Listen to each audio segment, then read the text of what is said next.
क्या आप अपना पासवर्ड भूल गए हैं और आप alhudaus.com पर लॉगिन नहीं कर पा रहे? परेशान न हो।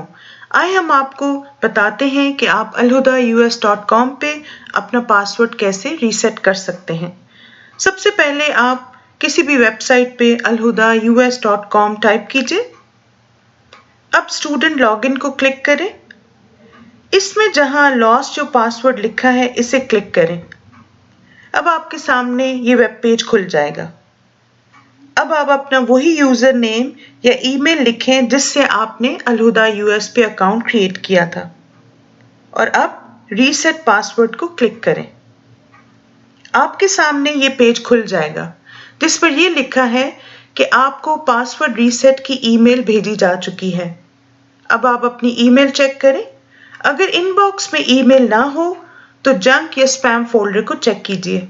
जब आपको अलहुदा इंटरनेशनल की तरफ से भेजी गई ईमेल मिल जाए तो इसे खोलें। इस ईमेल में आपका यूजर नेम होगा और एक लिंक होगा जिस पर लिखा होगा रीसेट योर पासवर्ड। इसे क्लिक कीजिए। आपके सामने एक पेज खुलेगा जिसमें 2 टेक्स्ट बॉक्सेस होंगे। इसमें अपना नया पासवर्ड आपने 2 दफा टाइप करना है। पासवर्ड टाइप करने के बाद सेव को क्लिक करें। अब आप दोबारा alhudaus.com पे जाएं। अपना यूजर नेम जो कि आपका ईमेल है उसे टाइप करें और नया पासवर्ड जो कि आपने अभी बनाया है वो टाइप करें और लॉगिन करें। ये नया पासवर्ड कहीं लिख के रख लें ताकि आइंदा ना भूलें।